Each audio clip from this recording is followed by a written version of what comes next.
ఎన్నోసార్లు అడిగాడు. మీరు కేబినెట్లో చైర్మన్ అడిగాడు. ఆ రోజు నేను ఒప్పుకుంటే 7 నుంచి 8 మంది మంత్రులు ఇచ్చేవాడు. నేను అంతే చెప్పాను, నాకు మంత్రి పదవులు ముఖ్యం కాదు, రాష్ట్ర ప్రయోజనాలు ముఖ్యం. మీరు దేశం కోసం పనిచేయండి, మా రాష్ట్రానికి న్యాయం చేయండి, నాకు పదవులు అవసరం లేదంటే కడాన నా మీద ఒత్తిడి తీసుకొచ్చి కనీసం గవర్నమెంట్తో అనుసంధానం కావాలంటే ఒక్క పోస్టర్ మీరు తీసుకోమని బాలయోగిని స్పీకర్గా పెట్టమని చెప్పి నేను స్పీకర్గా తీసుకోమంటే అప్పుడు బాలయోగిని పెట్టాను తప్ప ఎప్పుడు కూడా అధికారం కోసం నేను ఎప్పుడూ తాపత్రయపడలేదు, పడే సమస్య లేదు. ఆ విషయం మనందరం కూడా గుర్తుపెట్టుకోవాల్సిన అవసరం ఉంది. అదే మరిగా దిశ ఈరోజు మీరు చూస్తే నిన్న జరిగిన ఇంకొక డెవలప్మెంట్. ఆ రోజు ప్రధానమంత్రి చెప్పింది ఏదైతే ఇవన్నీ వచ్చాయి, ఆ రోజు జరిగిన విధానం కూడా కొంచెం బాధాకరంగా జరిగింది, మనందరం కూడా చూసాం. నేను అవన్నీ కూడా మళ్ళీ చెప్పను, చాలాసార్లు మనం మాట్లాడుకున్నాం.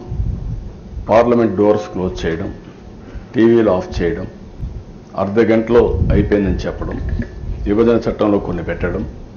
అదే మరి ఇవన్నీ అయిన తర్వాత నాకు కూడా చాలా బాధ కలిగి అదే పార్లమెంట్లో ఉన్నాను. చూసిన తర్వాత బాగా అప్సెట్ అయ్యాను, తిరిగి వచ్చేసాం.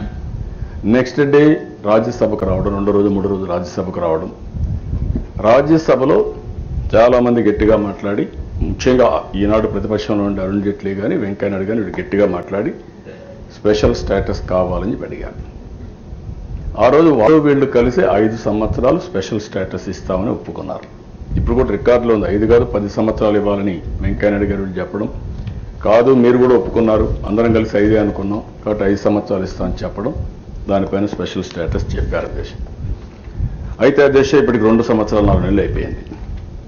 నేను గట్టిగా అడిగాను, వెసులుబాటు రావడం లేదు, మాకు కష్టాలు ఉన్నాయి. ఈరోజు స్పెషల్ స్టేటస్ రాష్ట్రంలో చాలా వరకు సెంటిమెంట్గా కూడా తయారైంది. మీరు స్పెషల్ స్టేటస్ ఇవ్వడానికి మీకు అబ్జెక్షన్ ఏంటి? ఆ రోజు అందరూ ఒప్పుకున్నారు. ఈ విషయం నేను చాలాసార్లు పదే అడిగాను, నిలదీశాను. వాళ్ళు చెప్పిన సమాధానం ఎంచోపైన స్పెషల్ స్టేటస్ ఇవ్వాలనుకున్న 14th ఫైనాన్స్ కమిషన్ వచ్చింది. 14th ఫైనాన్స్ కమిషన్లో స్పెషల్ స్టేటస్ అవసరం లేదు, 42% మేము డెవల్యూషన్లు ఇచ్చాం. కొన్ని రాష్ట్రాలు ఇంకా నష్టపోతా ఉంటే రెవెన్యూ గ్యాప్ కింద స్పెషల్గా ఫైనాన్స్ చేశాం. ఇవన్నీ చేశాం కాబట్టి అవసరం లేదని ఇచ్చారు కాబట్టి మేము ఇవ్వలేకపోతున్నాం అని చెప్పారు. దానికి మాకు సంబంధం లేదు.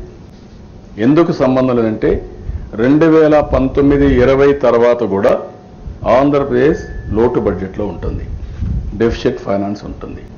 అంటే దేశంలో ఏ రాష్ట్రానికి రానటువంటి ఇబ్బంది ఆంధ్రప్రదేశ్కి వచ్చింది. అందులో ఇప్పుడు వచ్చిన ఇబ్బంది కూడా మీరు ఒకసారి చూస్తే చాలా స్పష్టంగా మేము కోరుకోలేదు విభజన కావాలని. విభజన జరిగిన నాటికి సమైక్య ఆంధ్రప్రదేశ్లో మనం ఒకసారి చూస్తే అధ్యక్ష, మన ఆదాయం 47%, జనాభా 58.32%. తెలంగాణ ఆదాయం దగ్గర 53%, వాళ్ళ జనాభా 41.72%.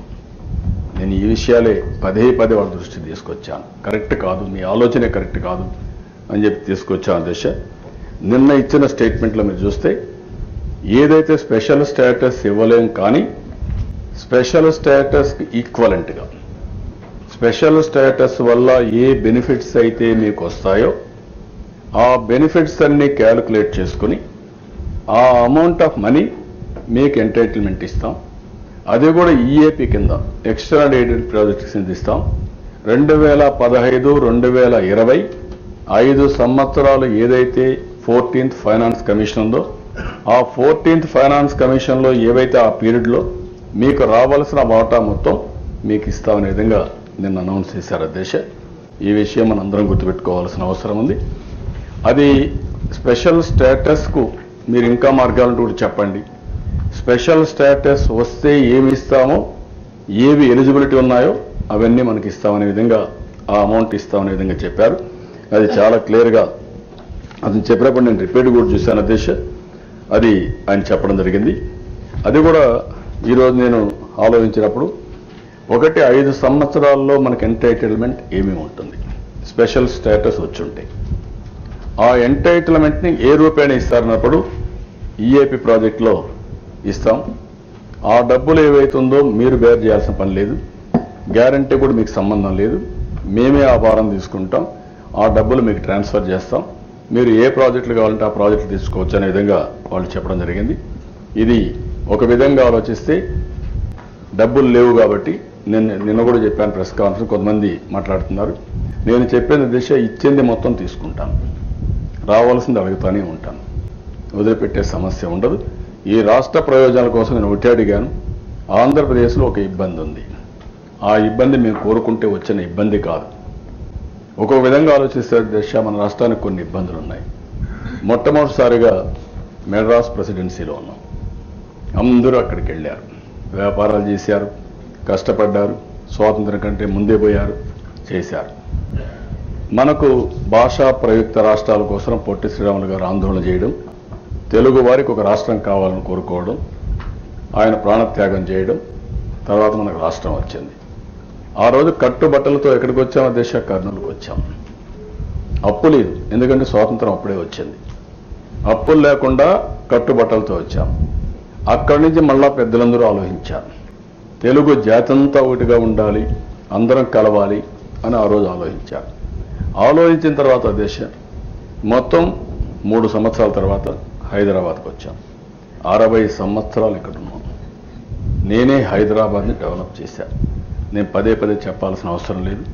ఇది నేను ఎవరేమన్నా కూడా హైదరాబాద్ అనేది నాకు ఒక మాటలో చెప్పాలి బ్రెయిన్ చైల్డ్ మారిగా. ఎక్కడ చూసినా నాకు ఒక తృప్తి, ఒక హైటెక్ సిటీ చూసినా, ఒక ఇంటర్నేషనల్ ఎయిర్పోర్ట్ చూసినా, ఏది చూసినా ఆ రోజు నేనేసిన విత్తనం ఈరోజు బ్రహ్మాండమైన ఫలితాలు వస్తుందనేది ఒక ఆనందం, ఒక తృప్తి దేశ రాజకీయాల్లో. అలాంటి సిటీ 60 సంవత్సరాల తర్వాత కట్టుబట్టలతో అప్పుతో ఈరోజు మనం విజయవాడకు వచ్చాం. ఈరోజు మనకు అక్కడ ప్లేస్ లేకపోతే 3-4 రోజులు అసెంబ్లీ కౌన్సిల్ సమావేశాలు పెట్టుకోవాలంటే మళ్ళా హైదరాబాద్కు వచ్చే పరిస్థితికి వచ్చాం. ఇక్కడి నుంచి మన ప్రయాణం స్టార్ట్ అయినప్పుడు కేంద్రం కూడా ఉదారంగా ముందుకొచ్చి మనల్ని ఆదుకోవాలి. ఇచ్చింది తీసుకోకుండా మనం ఏదో కావాలని చేస్తే మాత్రం ఇంకా నష్టపోయే పరిస్థితి వస్తుంది. డిమాండ్స్ కాడ రాజీ లేదు. మనకు రావాల్సినటువంటి అవసరాల మధ్య ఏమాత్రం కూడా రాజీ పడే సమస్య లేదు. ఆ విషయం కూడా మీరు గుర్తుపెట్టుకోవాల్సిన అవసరం ఉంది. డెఫిసిట్ రెవెన్యూ అధ్యక్ష 2014-15 ఫైనాన్స్ కమిషన్ ఎప్పుడు వచ్చింది? 2015-16 నుంచి ఆపరేషన్లోకి వచ్చింది. 14-15 last year of 13th finance commission. దీని మీద ఆనాటి పెద్దలు ఎస్టిమేట్ చేశారు. ఎస్టిమేట్ చేసినప్పుడు అధ్యక్ష ఈ డబ్బులన్నీ కూడా 16,000 కోట్ల రూపాయలు డెఫిసిట్ ఉందని ఎస్టాబ్లిష్ చేశారు. ఆ తర్వాత ఎలక్షన్ జరిగాయి, కరస్పాండెన్స్ కూడా జరిగింది. ఆ తర్వాత నేను వచ్చిన తర్వాత కొన్ని మార్పులు చేసుకున్నాను. నేను పెన్షన్లు 200 రూపాయల నుంచి 1000 రూపాయలు పెన్షన్ ఇచ్చాను. అది ప్రజలకు నేను హామీ ఇచ్చాను. బడ్జెట్ పెట్టినా ఆ బడ్జెట్ రీఓరియంట్ చేసుకున్నాను. రైతులకు రుణ విముక్తి చేస్తానని హామీ ఇచ్చాను, వాళ్ళకు కూడా కొంత ఇచ్చాను. అది ఇచ్చిన తర్వాత కాదు మీరు పెట్టింది ఒకటి ఇప్పుడు ఒకటి చేసే విధంగా వాళ్ళు మాట్లాడే పరిస్థితికి వచ్చాను. నేను ఆ మాటే చెప్పాను, నాకు ఆదాయం తక్కువ ఉంది కానీ నేను కొన్ని కమిట్మెంట్స్ ఇచ్చాను. కేంద్రంలో మీరు కూడా గవర్నమెంట్లో కొన్ని కమిట్మెంట్స్ ఇచ్చారు. కొత్తగా మీరు వచ్చారు, మీరు రీఅప్రోప్రియేట్ చేసుకున్నారు, నేను కూడా రీఅప్రోప్రియేట్ చేసుకొని నేను ఇచ్చిన హామీలు నిలబెట్టుకుంటూ ప్రజల అవసరాలు తీర్చుకుంటూ ముందుకు పోయాం. మీరు చూడవలసిన నా ఆదాయాన్ని నా ఖర్చుల్ని తప్ప నేను దేనికి పెట్టానని మీరు కానీ చేస్తే కరెక్ట్ కాదని చాలాసార్లు చెప్పాను దేశ. ఇంకా కూడా అది కన్సిడర్ చేసే పరిస్థితిలో ఉన్నారు. కానీ ఇంతవరకు మనకి ఇచ్చింది మీరు చూస్తే 3,979.5 కోట్ల రూపాయలు దీంట్లో ఇచ్చారు. రెవెన్యూ గ్యాప్ కింద ఆ సంవత్సరానికి ఇచ్చారు. మిగిలింది కూడా యాన్యువల్ ఇన్స్టాల్మెంట్లో పే చేస్తామని చెప్పే పరిస్థితికి వచ్చారు. అదే మరి అధ్యక్ష రాజధాని మనకి చాలా ప్రాబ్లం ఉంది. ఇక్కడ కూడా కొంతమంది ఇప్పుడు కూడా నన్ను ఇబ్బంది పెట్టాలని ప్రయత్నం చేస్తూనే ఉన్నారు.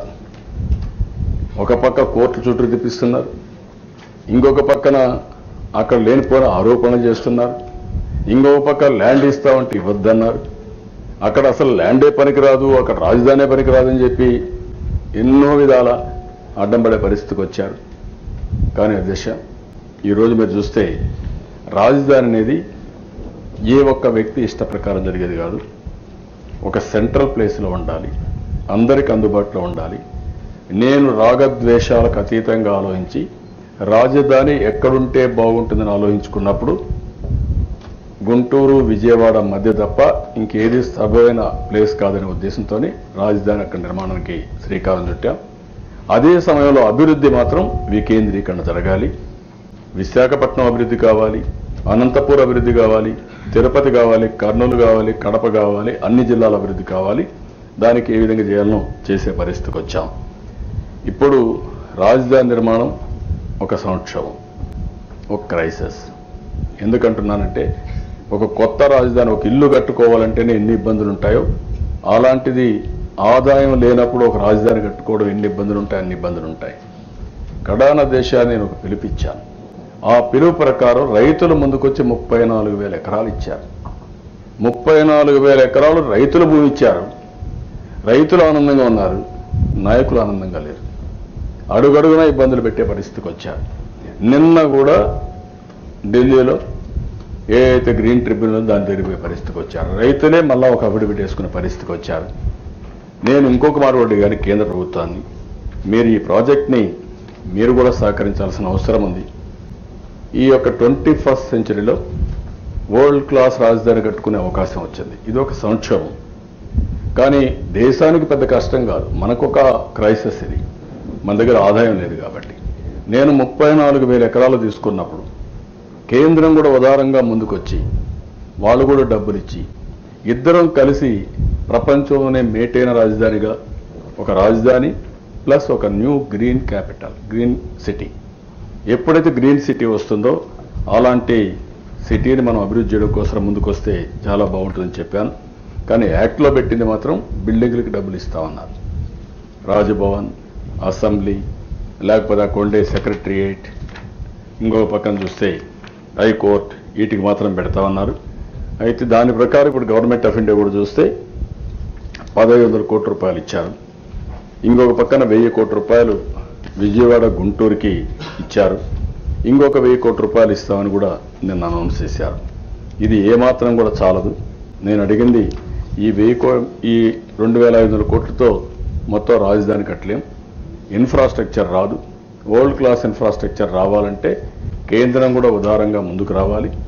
అందరం కలిసి ఒక మంచి సిటీ కట్టగలిగితే భవిష్యత్తు కూడా మన ప్రపంచం మొత్తం. ఒకప్పుడు దేశ నేను హైదరాబాద్ డెవలప్ చేస్తే ఆ తర్వాత పివి నరసింహరావు గారు ప్రధానమంత్రి అయ్యి ఇప్పుడు కూడా నా జ్ఞాపకం అమెరికాకి వెళ్ళారు ఆయన ప్రధానమంత్రి అవుతానే. ఆయన ఒక మాట అన్నాడు, అమెరికాలోనే కాదు బ్రహ్మాండమైన సిటీస్ ఉండేది, మా ఇండియాలో కూడా ఉన్నాయి, go and visit my Hyderabad అని. హైదరాబాద్ చూడండి, వరల్డ్ క్లాస్ సిటీ డెవలప్ చేశామని ఆయన చెప్పే పరిస్థితి వచ్చిందంటే ఆ రోజు హైదరాబాద్ని డెవలప్ చేశాం కాబట్టి ప్రధానమంత్రి గారు చెప్పగలిగారు ఆనాడు ప్రధానమంత్రి. అదే మరి ఈరోజు కేంద్రం రాష్ట్రం ఇద్దరం కలిసి ఒక ప్రపంచంలోనే టాప్ 5 బెస్ట్ సిటీస్లో అమరావతి ఒకటిగా ఉండాలనేది నా సంకల్పం, నా ఆలోచన. తప్పకుండా ఇది చేస్తాం. మీ అందరి సహకారం కావాలి. కేంద్ర ప్రభుత్వం కూడా ఉదారంగా ముందుకొచ్చి ఇన్ఫ్రాస్ట్రక్చర్కి డబ్బులు ఇచ్చే పరిస్థితి ఉండాలని మరొకసారి విజ్ఞప్తి చేస్తున్నాను. ఇంకో పక్కన దేశ బ్యాక్వర్డ్ ఏరియాస్, రాష్ట్రంలో రాయలసీమ 4 జిల్లాలు, ఇంకొక పక్కన ఉత్తరాంధ్ర 3 జిల్లాలు. రాయలసీమ కరువు సీమగా మారిపోతుందనుకున్నాం, రాళ్లసీమగా మారిపోతుందనుకున్నాం. కానీ ఈరోజు నాకు ఒక నమ్మకం, రాయలసీమని మీరు ఏమాత్రం మీరు కూడా రాయలసీమ వ్యక్తే, నేను కూడా రాయలసీమ వ్యక్తే, రామచంద్రయ్య కూడా రాయలసీమ వ్యక్తే. రాయలసీమ రత్నాలసీమగా చేస్తాను, హార్టికల్చర్ హబ్గా చేస్తాను, నీటి సమస్య ఉండదు. అది జరిగే దానికి ఎన్ని సంకల్పాలు చేశాం. ఈ సంవత్సరం నీళ్లు తీసుకెళ్తున్నాం, నెక్స్ట్ ఇయర్కి అన్ని ప్రాజెక్టులు పూర్తి చేస్తా. ప్రాజెక్టులు పూర్తి చేయడమే కాదు, కడాన రెయిన్ గన్ కూడా తీసుకొచ్చి వర్షం కూడా ఒక్కొక్కసారి పడకపోతే వర్షాభావ పరిస్థితులు కూడా దీటుగా ఎదుర్కొనే విధంగా ఈరోజు రెయిన్ గన్ తీసుకొచ్చాం. మొన్నే కొంచెం లేట్ అయింది మొదటి తడికి, కొన్ని ఇబ్బందుల వల్ల దుర్మార్గం ఒక అతను కోర్టు కూడా పోయాడు. ఇప్పుడైతే వర్షం పడకపోయినా 2వ వెట్టింగ్, 3వ వెట్టింగ్, 4వ వెట్టింగ్ కూడా ఇమ్మన్నాను. టోటల్ పంటను తీసుకునే విధంగా ముందుకు పోతున్నాం అని చెప్పి కూడా నేను మీకు తెలియజేస్తూ, అయితే గవర్నమెంట్ ఆఫ్ ఇండియా ఇచ్చింది చాలా తక్కువ ఇచ్చారు. 50 కోట్ల రూపాయల చొప్పున ఒక్కొక్క జిల్లాకు సంవత్సరానికి ఇచ్చారు. ఆ 50 కోట్లు అంటే 3 సంవత్సరాల్లో ఒక్కొక్క జిల్లాకు 150 కోట్లు వచ్చింది. 6 సంవత్సరాలు ఇస్తామంటున్నారు. అంతా కలిపితే ఒక 300 కోట్లు జిల్లాకు వస్తుంది. 300 కోట్లతో పెద్దగా మనం అనుకున్నంత అభివృద్ధి చేసే పరిస్థితి రాదు. ఏదేమైనా ఈ సంకల్పంతో మనం ముందుకు పోతున్నాం. ఇంకా ఎక్కువ ఇవ్వాలని చెప్పి కేంద్రాన్ని అడుగుతున్నాను. ఎంతవరకు ఇస్తే అంతవరకు తీసుకొని మిగిలింది ఏ విధంగా సప్లిమెంట్ చేయాలో మనం చేసుకొని ముందుకు పోతాం. అదే మాదిరిగా దేశ ఇండస్ట్రీస్కి ఇక్కడ కూడా ఇండస్ట్రీస్కి తెలంగాణకి ఆంధ్రాకి రెండుకి పెట్టారు బైఫర్కేషన్ యాక్ట్లో.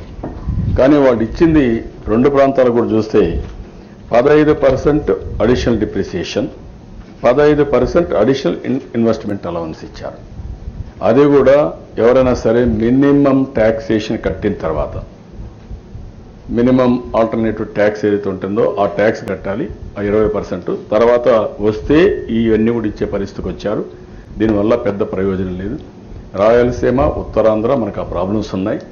నిన్న కూడా అడిగినప్పుడు ఒక 4 నోట్స్ ఇస్తాం, అవి కూడా ఒక 3,000 కోట్ల రూపాయలు ఒక నోటుకి ఇస్తాం, అది ఇన్ఫ్రాస్ట్రక్చర్ డెవలప్ చేసుకోవడానికి అవకాశం ఉందన్నారు.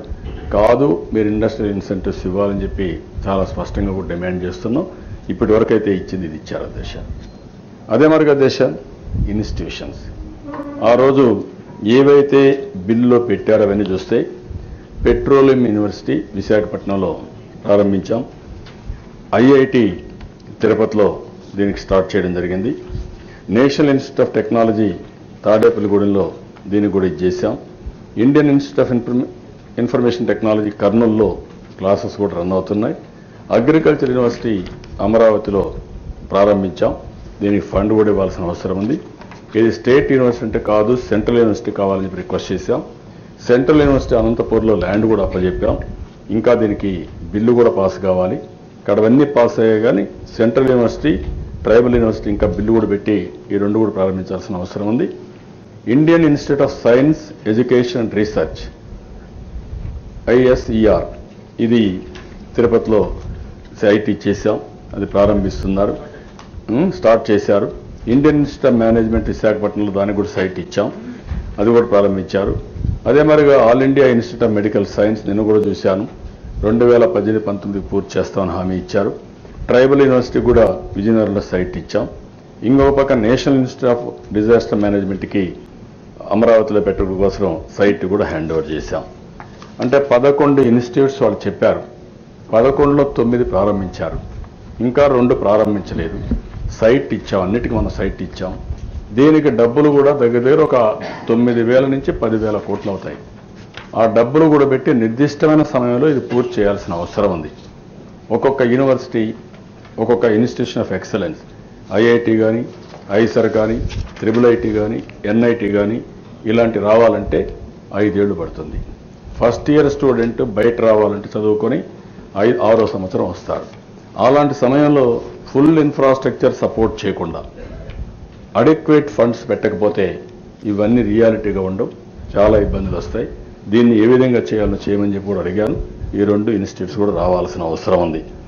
ఇంకొక పక్క దశ దుగ్గిరాజపట్నం, ఇది PPP మోడ్లో పెడతామని ఆ రోజు యాక్ట్లో పెట్టారు. అది కూడా ఎకనామిక్ అఫైర్స్ మినిస్టర్ కూడా ఫైనలైజ్ చేశారు. ఇప్పుడు ల్యాండ్ మనల్ని అడుగుతున్నారు, కానీ వైబిలిటీ లేదని చెప్పి కూడా మాట్లాడుతున్నారు. దాన్ని ఎగ్జామిన్ చేసి ఎంతవరకు చేయగలుగుతారు చేయమని చెప్పి మనం ఫోర్స్ పెడుతున్నాం. అదే మరిగా కడపలో స్టీల్ ప్లాంట్, ఏదైతే ఆ రోజు బ్రహ్మణి స్టీల్ ప్లాంట్ ఉందో దాని స్థానంలో ఈరోజు స్టీల్ అథారిటీ ఆఫ్ ఇండియా దీన్ని టేకప్ చేయాల్సిన అవసరం ఉంది. అది కూడా ఎగ్జామిన్ చేస్తామంటున్నారు తప్ప ఇంకా కూడా కాంక్రీట్గా ముందుకు రాలేకపోయారు. Oil refinery, Indian oil corporation, HPCL కలిసి ఆయిల్ రిఫైనరీ పెడతా ఉన్నారు. అది కూడా విశాఖపట్నం అంటే కాదు, విశాఖపట్నం రద్దీ ఎక్కువ ఉంది, ఇప్పటికే పొల్యూషన్ ఉంది. ఏదర్ కాకినాడ ఆర్ మచిలీపట్నం వెళ్ళమన్నాం. వీళ్ళు కాకినాడకు ఆల్మోస్ట్ ఆల్ టెంటేటివ్గా ఫైనలైజ్ చేశారు. అదే మరిగా దేశ ఎయిర్పోర్ట్లు విశాఖపట్నం ఫ్లైట్స్ అన్నీ కూడా ఇంప్రూవ్ చేశాం. అదే మరి ఇప్పుడు భోగాపురం సైట్ కూడా అక్వైర్ చేశాం. ఇది PPP కింద మనం పోవాలన్నా వాళ్ళకి వాళ్ళని ఆలోచిస్తున్నాం. PPP మనకు కూడా లాభం ఉంది. ఈరోజు హైదరాబాద్ ఎయిర్పోర్ట్ ఆ రోజు కన్స్ట్రక్ట్ చేసిన తర్వాత గవర్నమెంట్ కూడా ఆదాయం వస్తుంది, అది కూడా ఆలోచిస్తున్నాం. ఇంకొక పక్క విజయవాడ ఎయిర్పోర్ట్ కోసం 698 ఎకరాలు మనం తీసుకొని, ఇది ల్యాండ్ పూలింగ్లో తీసుకొని ఆ ల్యాండ్ కూడా కొంత వాళ్ళకి ఇచ్చాం, మొత్తం ఇచ్చాం. ఇప్పటికీ ఎక్స్పాన్షన్ కానీ కొత్తగా ఒక టెర్మినల్ బిల్డింగ్ కట్టారు, న్యూ యాప్రన్ కూడా క్రియేట్ చేశారు 4 ఎయిర్క్రాఫ్ట్స్ పెట్టుకోవడానికి. అది కూడా తొందరలోనే ఆపరేట్ అవుతా ఉంది.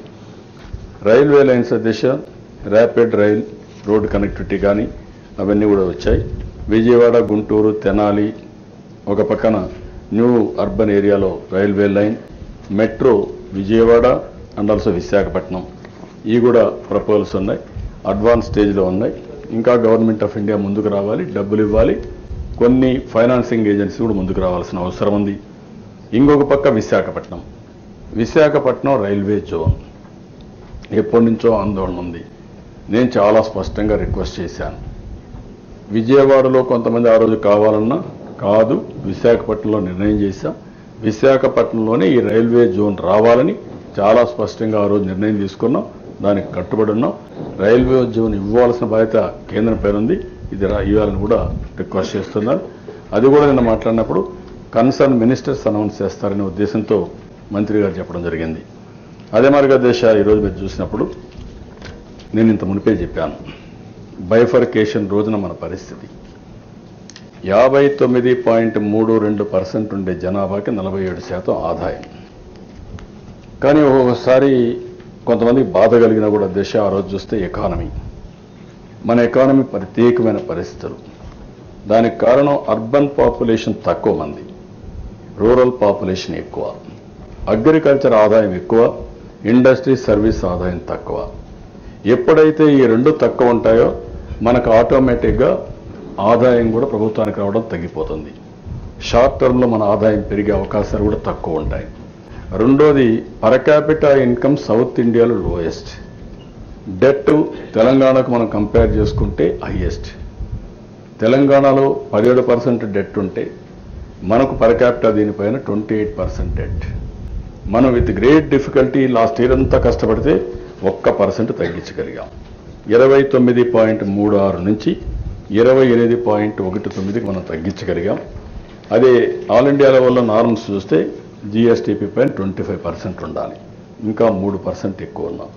ఎస్టిమేట్ చేసినప్పుడు బియాండ్ 19-20 కూడా ఆంధ్రప్రదేశ్ డెఫిసిట్ స్టేట్గా ఉంటుంది, ఫైనాన్సెస్ అందుబాటులో ఉండవు అని చాలా స్పష్టంగా చెప్పడం జరిగింది.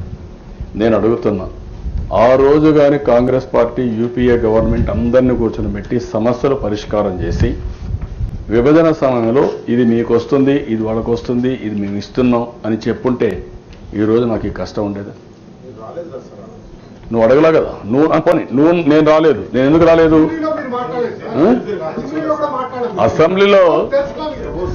అసెంబ్లీలో మాట్లాడడం కాదు, నేనేం చెప్పాను, నేను రాకపోయినా నీలాంటి పెద్ద మనుషులు పెట్టుకొని చేయమన్నా, సమన్యాయం చేయమన్నా. ఇద్దరి మధ్యలో నేనేం చెప్పాను, అనౌన్స్ చేయమని చెప్పా. ఇప్పుడు కూడా మీరు అందరూ గుర్తుపెట్టుకోవాల్సింది. ఈ రోజు అడిగే మీరు, నేను అడుగుతున్నా, ఆ రోజు ఏమడిగాను నేను? సమన్యాయం చేయమన్నా, ఆస్తులు అప్పులు ప్రకటించమన్నా, ఓపెన్ గా చేయమన్నా. మీరు 7 రోజులు ఏం చెప్పారండి? నేను ఆ రోజు ఏం చెప్పాను? సమన్యాయం. నేను రామచంద్ర గారు, నేను అడిగేది ఒక మాట్లాడుతున్నా, మిమ్మల్ని అడుగుతున్నా. మీరు కాంగ్రెస్ పార్టీలో హేమీలు ఉన్నారంటే ఆ రోజు ఏమయ్యారు మీరు? నేను అడగలేదయ్యా. ఎందుకు అడగలేదు? మీ మీద కోపం వచ్చి మీరు చేసిన తప్పుడు విధానం అనే ఉద్దేశంతో మీరు మారాలి అని చెప్పాను. అడిగాను, ఏం చెప్పాను నేను? ఏమని పిలిచారు? నేను ఏం చెప్పాను? ఏమి డేటా ఇచ్చారు? ఎవరికైనా డేటా ఇచ్చారా మీరు? ఎవరికైనా అదే డిమాండ్ చేశాను. నేను ఏమడిగాను సార్ అధ్యక్ష? ఆ రోజు నేను అడిగిన, ఇట్ ఈస్ ఆన్ రికార్డ్. 8 రోజులు వైట్ పేపర్లు పబ్లిసైజ్ చేశాను. ఈ రాష్ట్రంలో ఏకైక వ్యక్తిని ప్రతి ఒక్క విషయంలో నిశ్చితంగా పరిశీలించి, ఎందుకంటే సమైక్య ఆంధ్రప్రదేశ్లో 9 సంవత్సరాల ముఖ్యమంత్రిని, 10 సంవత్సరాల అపోజిషన్ పార్టీ లీడర్ని. ఆ రోజు 8 వైట్ పేపర్లు పబ్లిసైజ్ చేశాను. మీరు చేసేది కావాలని చేస్తున్నారు, దురుద్దేశం చేస్తున్నారు. మీరు విభజన చేయాలన్నా విభజన చేయొద్దనుకున్న ఒక పద్ధతి ఉంటుంది. రాజకీయ ప్రయోజనాల కోసం చేయొద్దండి, దయచేసి చిచ్చు పెట్టద్దండి, ప్రజల్లో విద్వేషాలు రెచ్చగొట్టద్దండి అని అడుక్కున్నాను. అడుక్కుంటే అధ్యక్ష 8 రోజులు నేను కాదండి, 8 రోజులు నేను ఢిల్లీలో నిరవధిక నిరాహార దీక్ష చేస్తే ఒక్క మాట మీ ఆ రోజున్న పార్టీ పట్టించుకున్నారండి? మీరు ఆలోచించారు, ఏమైనా పర్వాలేదు, ఏమైనా చేస్తామనుకున్నారు, దాని ఫలితం మీరు అనుభవించారు. దాంట్లో డౌట్ కూడా లేదు. చేయకూడదని నో కాన్ఫరెన్స్ మోషన్ మా సొంత గవర్నమెంట్ మీద పెట్టుకున్న ఘనత ప్రపంచంలో పెట్టుకున్నారు. కానీ మీరు నిలదీసుంటే ఈ పరిస్థితి రాదు. సస్పెండ్ అయ్యారు. కాదు మీరు చర్చ పెడితే కౌన్సిల్ లో పెడితే మీరు రాలేదు, అసెంబ్లీలో డిస్కషన్ కాదు కాదు ఆ రోజు నాకు మైక్ ఇవ్వకుండా చేశారు. మీరు గుర్తుపెట్టి లాస్ట్ లో వచ్చే కొద్దికి రెండో రోజు మూడో వినండి అందరూ మాట్లాడే ఎప్పుడు అపోజిషన్ లీడర్ ఎప్పుడు మాట్లాడతారు సమయంగా అప్పుడు నేను వస్తే నాకు అవకాశం ఇవ్వకుండా బిల్ పాస్ చేసుకున్నారు. No don't endorse. నేనేమంటానంటే మీరు ఎండార్స్ చేయాల్సిన పని లేదు. నేను చెప్పాల్సి మీ ద్వారా ఈ హౌస్ ద్వారా కాదండి ఈ హౌస్ ద్వారా ఈ హౌస్ ద్వారా రాష్ట్ర ప్రజానికాన్ని నేను చెప్పాల్సిన బాధ్యత నా పైన ఉంది. ఏ విషయాలు జరిగాయి కూడా రిమైండ్ చేయాల్సిన బాధ్యత ఉంది. ప్రజల కంటే ఈ హౌస్ ద్వారా చెప్తాను. మీరు ఎందుకంటే ఎట్లా మీ ద్వారానే చెప్తున్నా. నువ్వు వినకపోయిన చెవులు మూసుకొని నేను చెవులు కూడా ఎక్కిస్తున్నా. వదిలిపెట్టే సమస్య లేదు. మీకు ఇష్టం లేకపోయినా వినాలి. Facts are facts.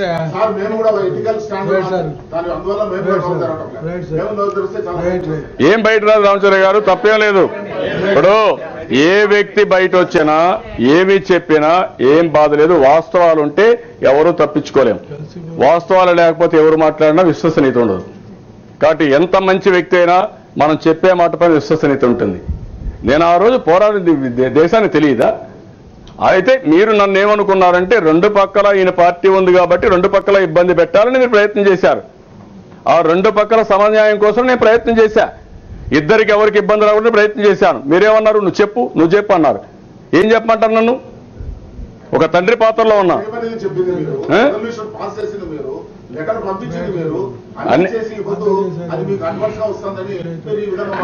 అడ్వర్స్ కాదు రామచంద్ర గారు, మీరు చెప్పారు. వినండి, నేనేమంటానంటే ప్రజలు ఎవరెవరు ఏంటో అర్థం చేసుకుంటున్నారు. అందుకే ఈరోజు నాకు ఏం కావాలండి నేను అడుగుతున్నా. ఆంధ్రప్రదేశ్ రాష్ట్రంలో తెలుగు జాతిలో ఎంతో మంది మహా ఉన్నతమైన ఎన్టీ రామారావు గారు వచ్చారు, నీలం సంజయ్ రెడ్డి గారు వచ్చారు, బ్రహ్మానందరెడ్డి గారు వచ్చారు, పుచ్చలపల్లి సుందరయ్య గారు వచ్చారు, అందరూ వచ్చారు. కానీ సమైక్య ఆంధ్రప్రదేశ్ 9 సంవత్సరాలు అందరికంటే ఎక్కువ ముఖ్యమంత్రిగా ఉండే అవకాశం నాకు వచ్చింది అధ్యక్ష. 10 సంవత్సరాలు అపోజిషన్ లీడర్గా ఉండే అవకాశం నాకు ఇచ్చారు అధ్యక్ష. కాదా? ఇది చరిత్ర కాదా? నాకు బాధ్యత లేదా? కాదండి, నాకు బాధ్యత లేదా? మీరేం చేశారు? నన్ను దెబ్బతీయాలని, నన్ను ఎదుర్కొనే శక్తి లేక దొడ్డిదారిన వచ్చి మీరు విభజన పెట్టుకున్నారు. దానివల్ల ఏమైంది? చేతులు గాలి నా మీద పెట్టుకున్నారు, మీరు చేతులు కాల్చుకున్నారు. ఆ విషయం మీరు గుర్తుపెట్టుకోవాలా. డిపాజిట్ కాదు, 2% రాలేదు. రామచంద్రయ్య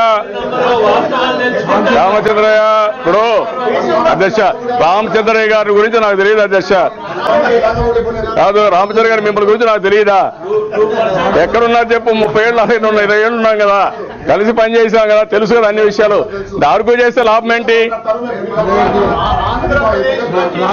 ఎథికల్ కాదు, ఫ్రీ కాదు. నేను అందుకని మిమ్మల్ని కించపరచలేదే. నేను కూడా మిమ్మల్ని కించపరచడం లేదు. కానీ ఒక వ్యవస్థ మీద చెప్పాల్సి వచ్చినప్పుడు నేను చెప్పాలి, నా బాధ్యత. ఈ రోజు ఇబ్బందులు రావడానికి ఆనాటి వ్యవస్థ వల్లనే మనకు వచ్చాయని చెప్తున్నా. దానివల్ల మీరు కూడా ఫలితాలు అనుభవించారు. ఒక వ్యవస్థ తీసుకున్న నిర్ణయాల వల్ల ఇండివిజువల్గా మీరు కూడా సఫర్ అయ్యారు. ఆ విషయం మీరు గుర్తుపెట్టుకోవాల్సిన అవసరం ఉంది. నేను ఆ విషయం చెప్తాను తప్ప రామచంద్రయ్య గారి పైన, చెంగల్నాయుడు గారి పైన, ఇంకొకరి పైన నేను చెప్పడం లేదు. నేను ఐఎమ్ నాట్ బ్లేమింగ్ ఎనీబడి. ఆ రోజు ఉన్న వ్యవస్థ చేసిన తప్పుల వల్ల నేను ఢిల్లీకి వెళ్ళి 23 సార్లు అడుక్కునే పరిస్థితి ఏ ముఖ్యమంత్రికి ఉందండి? ఈ పరిస్థితి ఎవరికీ లేదే. నాకే ఎందుకు వచ్చింది ఆ పరిస్థితి? మీరు అంటున్నారు ఆ రోజు నిలబడలేదని. ప్రజలు నాకే ఎందుకు ఓట్లు వేశారు? వాళ్ళకి తెలుసు జరిగిన డ్రామా అంతా. వాళ్ళు అర్థం చేసుకున్నారు కాబట్టి ఆ రోజు నాకు ఓట్లేసి గెలిపించారు. ఇది వాస్తవం. ఈ వాస్తవాలను వక్రీకరించలేము. ఒకవేళ మీరు చెప్పిన నేను తప్పు చేస్తే డెఫినెట్గా నా మీద కూడా వస్తారు. నాకు అపోజిషన్ వేరే వాళ్ళు లేరు. ఎవరైనా ఉంటే నేను ఏదైనా తప్పులు చేస్తే తప్ప ఆ రోజు కూడా నేను ఓడిపోయే పరిస్థితి. రామచంద్ర గారు మీరు నాతోనే ఉన్నారు. ఆ రోజు నేను ఓడిపోవడం ఆ రోజు నేను చేసిన పనుల వల్ల తప్ప నేను ముందు జాగ్రత్త చేసిన దేశంలో ఎవరు నన్ను ఓడించే శక్తి ఉండేది లేదు. ఆ రోజు కూడా జరిగింది. కొంత నేను ఈ రోజు అన్ని పనులు చేసేయాలని ఆత్రపడ్డాను. కొన్ని సమస్యలు వచ్చాయి. దానివల్ల మీరు ఇద్దరు ఆ పక్కనే నా పక్కన ఉన్నారు. అప్పుడు మీకు తెలుసు ఎన్ని విషయాలు ఏం జరిగాయి. వదిలేసేయాలి, అందుకే వదిలేసేయండి అన్నా. అక్కడికి వదిలేయండి. అదే మరి దశ ఈ 2 సంవత్సరాల దశ నిజం గుర్తుకొస్తుంది. శ్రీరామచంద్రుడికి 14 సంవత్సరాలు వనవాసం, పాండవులకు 13 సంవత్సరాలు, మనకు 60 సంవత్సరాలు. 60 సంవత్సరాలు నాకు ఆ శాపం ఎక్కడి నుంచి వచ్చిందో. నేను కూడా అధ్యక్ష 10 సంవత్సరాలు ఎక్కడ లేని కష్టాలు పడ్డా. ఎందుకు? ప్రజల కోసం 2811 కిలోమీటర్లు తిరిగా ప్రజల్ని చైతన్యవంతం చేయడానికి. చేశామంటే ఒక కమిట్మెంట్తో చేశాం. ఏదేమైనా అధ్యక్ష ఇప్పుడు ఏం చేయాలి? ముందు రైట్ చేసుకోవాలి. ఏంటి అధ్యక్ష? ఇప్పుడు మనం అనుకోని మంచి సాధించి రాష్ట్రాన్ని ముందు తీసుకోవాలి. దీంట్లో మనం పక్క రాష్ట్రంలో తమిళ పక్క రాష్ట్రం ఉంది, వాళ్ళ విషయానికి వస్తే అందరూ ఒకటైతారు. అది అందరికీ కలుస్తామంటే కూడా గౌరవించడం లేదు. వేరే పార్టీలు సపోర్ట్ చేస్తాయి, మనం స్పెషల్ కేటగిరీ తెస్తామంటే కూడా కాదు. నా భయం అంతా ఏంటంటే రామచంద్ర గారు, జిఎస్టీ బిల్ ఏమైంది? అందరినీ కలుపుకొని పోతే బిల్ పాస్ అయింది.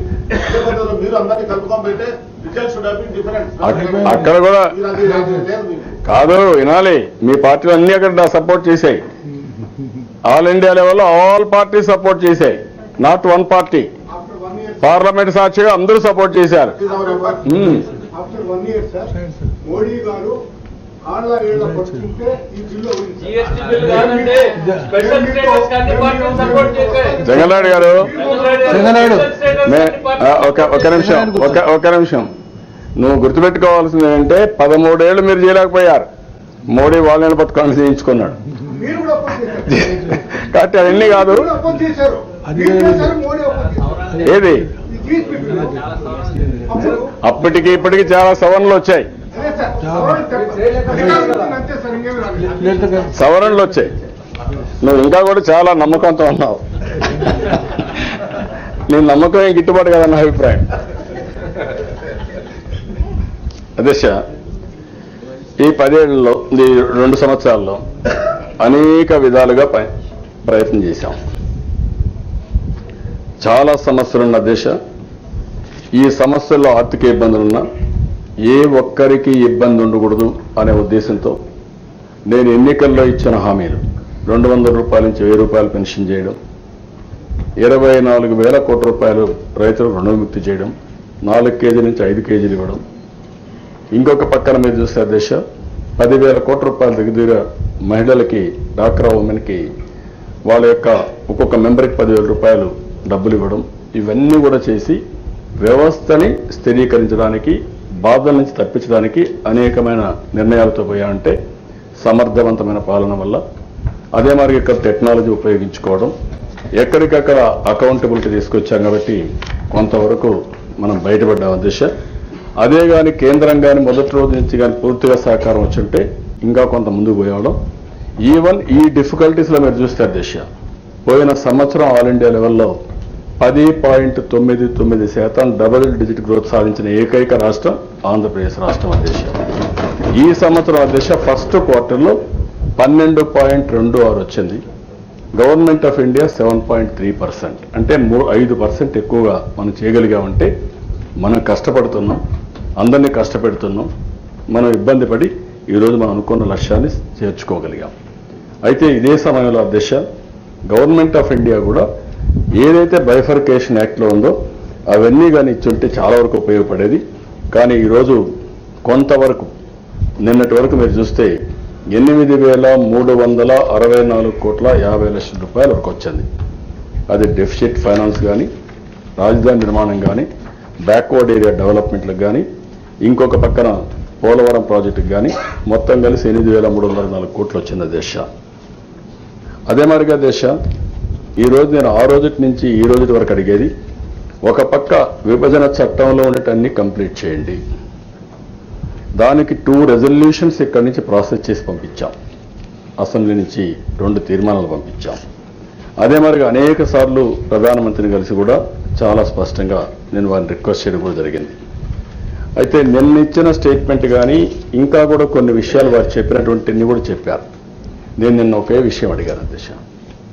ఇవన్నీ కూడా 2.5 years అయిపోతా ఉంది, ఇంకా 2.5 సంవత్సరాలు ఉంది. మీరు ఇవన్నిటికీ ఒక కార్యాచరణ ప్రణాళిక తయారు చేయాలి. అదే మాదిరిగా మీరిచ్చిన హామీల్ని చట్టబద్ధత ఇవ్వాలి. చట్టబద్ధత ఇవ్వకపోతే ఈరోజు చెప్పి మళ్ళా అమలు చేయకపోతే మళ్ళా ప్రాబ్లమ్స్ వస్తాయి. చట్టబద్ధత ఇవ్వాలి. అదే మాదిరిగా ప్రాసెస్ అన్ని కూడా ఇచ్చేయాలి. దానికి అవసరమైతే ఒక టైం ఫ్రేమ్ ఫిక్స్ చేసి అదే మాదిరిగా ఎక్కడికక్కడ అప్రోప్రియేట్ ఆర్డర్సా నోటిఫికేషన్సా ఇవన్నీ ఇచ్చి మళ్ళీ ఎవరు కూడా దీన్ని కలబెట్టే పరిస్థితి లేకుండా ఇవన్నీ చేయాల్సిన అవసరం ఉంది. ఇంకా ఫైనాన్స్ మినిస్టర్ దగ్గర నుంచి కొన్ని చెప్పారు, కొన్ని వేరే మినిస్టర్ దగ్గర నుంచి ఉన్నాయి. అవన్నీ కూడా పూర్తి చేయాల్సిన అవసరం ఉంది. ఇవన్నీ పూర్తి చేయమని కూడా మొన్న చెప్పాను. మళ్ళీ ఈరోజు వాళ్ళంతా కూడా అనలైజ్ చేసుకొని నేను టీవీలో చూసినప్పుడు అన్నారు, మేమన్నీ అనలైజ్ చేస్తున్నాం. అనలైజ్ చేసిన తర్వాత రేపు డీటెయిల్డ్ నోట్ అంతా కూడా ఆన్లైన్లో పెడతామని చెప్పారు.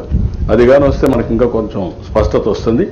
ఏదైనా అధ్యక్ష దీనికి ఒక టైం బౌండ్ ప్రోగ్రాం పెట్టాలి, చట్టబద్ధత తేవాలి. అదే మరి ఒక పద్ధతి ప్రకారం చేయగలిగితేనే ఇవన్నీ సాధ్యమవుతాయి. ఇంకొక పక్కన అధ్యక్ష మీరు చూస్తే నాన్ ఫైనాన్షియల్ మెజర్స్ కూడా కొన్ని ఉన్నాయి. డీలిమిటేషన్ ఆఫ్ కాన్స్టిట్యున్సీస్, ఇది 2 రాష్ట్రాలకు సంబంధించిన విషయం. ఇది స్టెబిలైజేషన్ కోసం పెట్టింది. 175 నుంచి 225 సీట్లు, తెలంగాణ 119 నుంచి 153 సీట్లు, ఈ 2 కూడా పెట్టారు. అది కూడా పూర్తి చేయాల్సిన అవసరం ఉంది అధ్యక్ష. ఇంకొక పక్కన అధ్యక్ష మీరు చూస్తే షెడ్యూల్ 10, ఇక్కడ కూడా మనం చూసినప్పుడు షెడ్యూల్ 10లో 142 ఇన్స్టిట్యూషన్స్ ఉన్నాయి. ఇటీవల సుప్రీంకోర్టు ఒక డెసిషన్ కూడా ఇచ్చారు. మొత్తం కూడా ఒక కేసులో మన వాళ్ళు హైయర్ ఎడ్యుకేషన్ కౌన్సిల్ వెళ్తే దాని ప్రకారం 58-42% ప్రకారం ఇవన్నీ కూడా పంచుకోవాలి, జనాభా ప్రాతిపదికపైన పంచుకోవాలని కూడా చెప్పారు. గవర్నమెంట్ ఆఫ్ ఇండియా కూడా ఒక కమిటీ వేశారు.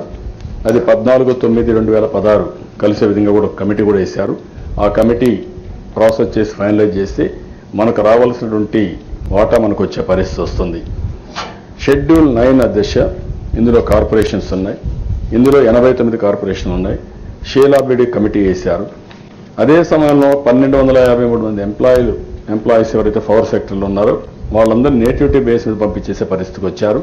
అది కూడా కరెక్ట్ కాదు. హైకోర్టుకి వెళ్తే అది పెండింగ్ ఉంది. ఇంకొక పక్కన మీరు చూస్తే అధ్యక్ష, ఈరోజు మళ్ళా షీలాబిడి కమిటీని ఎక్స్టెండ్ చేశారు. ఎక్స్టెండ్ చేసి ఎంప్లాయీసే కాకుండా అసెట్స్ కూడా 2 రాష్ట్రాల మధ్య ఇవ్వడానికి ఆవిడకి పవర్స్ ఇచ్చారు. 28/2/2017కి పూర్తి చేయమని కూడా ఆదేశాలు ఇచ్చారు అధ్యక్ష. రివర్ వాటర్స్ విషయంలో అధ్యక్ష, కృష్ణా వాటర్ మీద ఇలాంటి 2 మీద కూడా మనం ఆ రోజు గట్టిగా అడిగాం. అఫెక్స్ కౌన్సిల్స్ మీటింగ్స్ పెట్టాలి, వాటాలన్నీ కూడా సమంగా పంచాలి. అదే మరి కృష్ణా రివర్లో అయితే మనం ఇంకొక విషయం కూడా అడుగుతున్నాం. ట్రిబ్యునల్ దగ్గరికి వెళ్ళాం. ట్రిబ్యునల్లో మనం అడిగింది 4 రాష్ట్రాల్లో కూడా మళ్ళీ రీఅలొకేషన్ జరగాలి, పంపకాలు మళ్ళీ ఒకసారి ఆలోచించాలి. రెండో దామాషా ప్రకారం నీళ్లు ఇవ్వాలని కూడా అక్కడ కూడా పోరాడుతున్నాం. ఇక్కడికి వచ్చినప్పుడు మనం ఈ విషయాన్ని కూడా ఎప్పటికప్పుడు మనం ఇది చేస్తున్నాం అధ్యక్ష. అందుకనే ఈ నెలలో ఒక మీటింగ్ కూడా పిలిచారు. నేను కూడా చెప్పాను అబ్జెక్షన్ లేదని.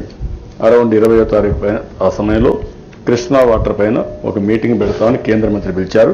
ఫస్ట్ అఫెక్స్ కౌన్సిల్ మీటింగ్ కూడా కాల్ ఫార్ చేశారు. అటెండ్ అవుతాను అధ్యక్ష. ఏపీ భవన్ బైఫర్కేషన్ ఇష్యూ అధ్యక్ష, ఇది కూడా అధ్యక్ష ఈరోజు మీరు చూస్తే ఒక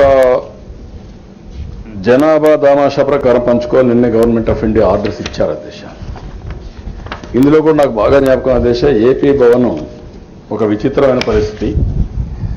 మీరు చూస్తే హైదరాబాద్ హౌస్ ఢిల్లీలో ఉంది. Hyderabad house government of India తీసుకొని ఎవరైనా వీఐపీస్ వస్తే అక్కడ డిన్నర్స్ ఇవ్వడం, ఒక ఫంక్షన్స్ అని పెట్టుకుంటారు. వాజ్పేయి గవర్నమెంట్ అప్పుడు ఉమారెడ్డి వెంకటేశ్వర గారు urban development minister.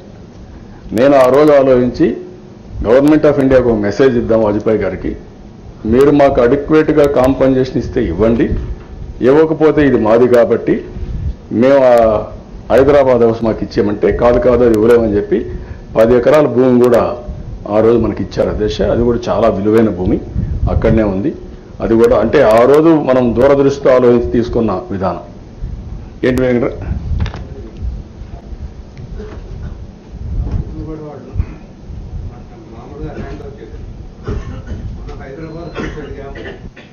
Hyderabad house బదులు వాళ్ళు వేరే సైటు ఒకటి అలాట్ చేసి ఉన్నారు. దానిలో 240 మంది వాళ్ళు ఆక్యుపేషన్లో ఉంది. ఆ రోజు నేను రిస్క్ చేసి 240 లారీలు పెట్టి వాళ్ళని ఓవర్ నైట్ వాళ్ళని చేసేసి అవతలకు పంపించి ఆక్యుపై చేసిన తర్వాత ముఖ్యమంత్రిగా మీకు ప్రజెంటేషన్ ఇచ్చాను సార్ నేను. దానిలో ఒక 100 crores పెట్టి మనం బిల్డింగ్ కడదాం, కన్వెన్షన్ హాల్ కడదాం, అది పర్మనెంట్గా మన ఎగ్జిబిషన్గా ఉంటుంది అని అన్నాం. కానీ అది పుష్ చేయలే, టెండర్లు పిలవల. అదంతా మొత్తం మనం చేసాం. అది చేసిన తర్వాత అది గనక మనం ఆ రోజు కన్స్ట్రక్షన్కి వెళ్ళిపోయినట్టే అక్కడ మన పరిస్థితి వేరుగా ఉండేది. అది ఆ రోజు మనం అది చేయలేకపోయారు. అది అక్కడ జరిగినటువంటి వాస్తవం. కూడా 2 వర్షాలకే కదా, ఇప్పుడు అదే కదా గొడవ. కాదు మనం కట్టిన అదే, దాని గురించి నేను చెప్పడం లేదు. ఇప్పుడు అది కూడా ఇవ్వనంటే ఇప్పుడు 58-42% తీసుకునే పరిస్థితికి వచ్చామండి. ఏ విధంగా ఆ రోజు కష్టపడి రాష్ట్ర ప్రయోజనాలు కాపాడడానికి ఎవ్రీ స్టెప్, ఎక్కడ అధికారం ఉన్నా రాష్ట్ర ప్రయోజనాలు ఏ విధంగా కాపాడామో ఉమారెడ్డి కూడా ఒక సాక్ష్యం అని చెప్పారు. అది నేను చెప్పింది. ఆయనే ఉన్నాడు, ఆ రోజు మంత్రిగా ఉన్నాడు, ఆయనకే చెప్పాను. 80% మనకు కావాలన్నాం, అది తీసుకున్నాం. ఒక 10 ఎకరాలు వచ్చింది మనకు, ఆ రోజు భూమి వచ్చింది. ఆ భూమి ఉంది, ఇప్పుడు విలువైన భూమి, కట్టుకోవచ్చు, ఏది కావాలంటే కట్టుకోవచ్చు.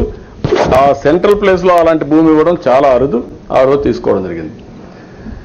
అదే సార్, నిన్న మినిస్టర్ గారు మాట్లాడినప్పుడు కూడా నేను చాలా వరకు స్థూలంగా అన్ని విషయాల్లో బైఫర్కేషన్ యాక్ట్ తర్వాత ఏం జరిగిందో అవన్నీ చెప్పాను. అయితే ఇప్పుడు లాస్ట్ పేరా మీరు చూస్తే దేశ, ఇది కూడా నేను అపీల్ చేస్తున్నా. I thank the prime minister and the central government for the support to our states development. ఏదైతే 8,300 కోట్లు ఇచ్చారో ఇటుకంటే థ్యాంకింగ్ చేస్తున్నాం పోలవరం ప్రాజెక్టుకి. అదే మరిగా వాళ్ళు చేసినటువంటి డబ్బులు ఏదైతే 15,000-20,000 కోట్లు స్పెషల్ స్టేటస్ కానీ మొత్తం ఏ ప్రాజెక్టుకి ఇది ఇచ్చారని. However, a strong sentimental current has gathered traction amongst the people of Andhra Pradesh because of the humiliation inflicted by the process of bifurcation and its troubling consequences around the issue of special status. I request the central government to be sensitive and responsive to the sentiments of the people of the state. I am confident that the central government will take all measures required to compensate the adverse impact of bifurcation, create a level playing field and help us move quickly in the path of development, catch up with neighboring states and be a mainstream player in the national development. I will engage constructively and proactively to obtain every single entitlement due to us under the AP Reorganization Act 2014 and the commitments of the then Prime Minister to the Parliament on 20th February 2014. దీన్ని మీరందరూ గుర్తుపెట్టుకోవాల్సిన అవసరం ఉంది. ఏ చిన్న సహాయం చేసినా thanks చెప్తాం. అదే సమయంలో ఇష్యూ కూడా ఎప్పటికప్పుడు రిమైండ్ చేసి మన హక్కుల కోసం పోరాడవలసిన అవసరం ఉంది. ఆ పరిస్థితిలోనే మనం ఉన్నాం. నేను ప్రతి ఒక్క వ్యక్తిని ఉండే వాళ్ళందరినీ హౌస్లోనే కాకుండా రాష్ట్రంలో ఉండే ప్రతి ఒక్క వ్యక్తిని కోరుతున్నా, ప్రతి ఒక్కరు కూడా ఇది ఒక crucial juncture for all of us. డెవలప్మెంట్లో మనం ముందుకు పోవాల్సిన అవసరం ఉంది. ఆ డెవలప్మెంట్లో ముందుకు పోవాలనుకున్నప్పుడు అన్ని విధాలా అందరూ అర్థం చేసుకొని అందరూ సహకరిస్తే తప్ప ఇది సాధ్యం కాదు. నేను మళ్ళీ ఒకసారి చెప్తున్నా, ఎట్టి పరిస్థితుల్లో నేను రాజీ పడవలసిన అవసరం లేదు. నేను ఎన్నికల్లో బీజేపీతో పొత్తు పెట్టుకున్నామంటే కూడా కారణం దిశ కొత్త రాష్ట్రం, సవాలక్ష సమస్యలు, ఇబ్బందులున్నాయి. అదే మాదిరిగా ఆ రోజు పొత్తు పెట్టుకున్నప్పుడు ఇంత మునుపు కేంద్ర మంత్రివర్గంలో చేరకపోయినా ఈసారి కేంద్ర మంత్రివర్గంలో చేరామంటే ఓన్లీ ది రీజన్ వాళ్ళ సహకారం కూడా తీసుకొని మనకు కావలసినటువంటి సమస్యలు పరిష్కారం చేసుకోవాలని ఏకైక ధ్యేయం తప్ప వేరే ఆలోచన లేదు. ఈరోజు నాకు ఇక్కడ మెజారిటీ ఉంది, వాళ్ళకి అక్కడ మెజారిటీ ఉంది. ఇక్కడ నా క్యాబినెట్లో వాళ్ళు ఇద్దరున్నారు. ఈరోజు ఈ క్యాబినెట్లో ఇద్దరున్నారంటే దానికి కారణం చాలా సమస్యలు. ఈరోజు మీరు చూస్తే నిన్న మొన్న పోలవరం ప్రాజెక్ట్ మళ్ళీ గ్రీన్ ట్రిబ్యునల్కి వెళ్ళింది. అక్కడ చాలా స్పష్టంగా అడిగారు, ఎందుకు కేంద్ర ప్రభుత్వం రిపీటెడ్గా ఎక్స్టెండ్ చేసుకుంటూ వస్తున్నారు, మీరిచ్చే ఎన్విరాన్మెంట్ క్లియరెన్స్ ఎందుకు బ్లాంకెట్గా మీరు ఎందుకు ఇవ్వలేకపోతున్నారు, what is the difficulty for you file it అని అడిగే పరిస్థితికి వచ్చారు. ఇలాంటివన్నీ కూడా డే టు డే అన్నీ కూడా మనం చేసుకోకపోతే అతి ప్రతిష్టాత్మకమైన ప్రాజెక్టులు కూడా మనం ఇబ్బంది పడే పరిస్థితి వస్తుంది. అందులో నేను ఎన్నోసార్లు చెప్పాను, అన్యాయం జరిగిందంటే మాత్రం నేను ఎట్టి పరిస్థితులు రాజీ పడను. అదే సమయంలో మన రాష్ట్రం 2.5 years 2 years 3 months ఎంత జాగ్రత్తగా నర్చర్ చేయకపోతే ఈ క్రాస్ రోడ్లో ఉండే ఈ సమయంలో ఎన్ని ఇబ్బందులు వస్తాయో మీరు అర్థం చేసుకోవాల్సిన అవసరం ఉంది. అది ఏకైక ద్వేయం తప్ప ఇంకొక ద్వేయం లేదు. కాబట్టి నేను మళ్ళీ ఈ హౌస్ ద్వారా ఈ రాష్ట్ర ప్రజానీకానికి అష్యూరెన్స్ ఇస్తున్నా. ఎవ్రీ స్టెప్ బై స్టెప్ ఏమొచ్చిందో అన్నీ కూడా ప్రజల ముందర పెడతాను. మీరు ఆలోచించండి, మీరు సూచనలు ఇవ్వండి, సజెషన్స్ ఇవ్వండి, ఇంకా కొత్త ఆలోచనలు ఇవ్వండి. దానికోసం కూడా నేను ప్రయత్నం చేస్తాను. ప్రయత్నం చేసి మనకు రావాల్సిన ఎవ్వరిపై అధ్యక్ష ఈరోజు బైఫర్కేషన్ యాక్ట్ ఒకటి ఇండియాలో కూడా మనం కూడా భాగస్వాములం. కేంద్ర ప్రభుత్వం నరేంద్ర మోడీ గారు ఉన్నా, ఎన్డీఏ గవర్నమెంట్ ఉన్నా అన్ని రాష్ట్రాలు అభివృద్ధి చేయాల్సిన అవసరం ఉంది. మనకు న్యాయంగా రావాల్సిన తీసుకోవాల్సిన అవసరం ఉంది. ఒక మాటలో చెప్పాలంటే మేము వాళ్ళతో పొత్తు పెట్టుకున్నామంటే ఇంకా 4 పనులు ఎక్కువ కావాలి. అంతేగాని పొత్తు పెట్టుకున్నాం కాబట్టి 4 పనులు తక్కువ చేస్తామంటే అది కరెక్ట్ కాదు అధ్యక్ష. అందుకే మళ్ళీ రాష్ట్ర ప్రజలందరికీ విజ్ఞప్తి చేసేది ప్రతి ఒక్కరు అర్థం చేసుకోండి, సహకరించండి, సూచనలు ఇవ్వండి. ఎట్టి పరిస్థితుల్లో రాష్ట్ర ప్రయోజనాలు కాపాడే బాధ్యత ఈ ప్రభుత్వం తీసుకుంటాం. ఎలాంటి వ్యక్తి నాకు ఒకటే చెప్తాను అధ్యక్ష, నా జీవితంలో చాలా విషయాలు చూశాను. నన్ను ఎలాంటి విషయాలు కూడా టెంప్ట్ చేయలేవు. నాకు రాగద్వేషాలకు అతీతంగా నేను పనిచేస్తా. రాష్ట్ర ప్రయోజనాల వరకు ఎట్టి పరిస్థితుల్లో రాజీ పడని మరొక్కసారి మీకు విజ్ఞప్తి చేస్తూ అందరి సహకారాన్ని కోరుకుంటూ సెలవు తీసుకుంటాను. ప్రతిపక్ష నాయకుడు గారు నిన్న చంద్రబాబు నాయుడు గారు ప్రత్యేక హోదా ఇవ్వనంటే ఆహ్వానించామని చెప్పి తప్పుడు విషయాలు సభలో చెప్పారు అధ్యక్ష. ఆహ్వానించలేదు. ఇప్పటి వరకు కేంద్ర ప్రభుత్వం అందించినటువంటి సహాయాన్ని స్వాగతిస్తున్నాం. ఇంకా ఈ రాష్ట్రానికి చాలా చేయవలసినటువంటి అవసరం ఉందని స్పష్టంగా చెప్తే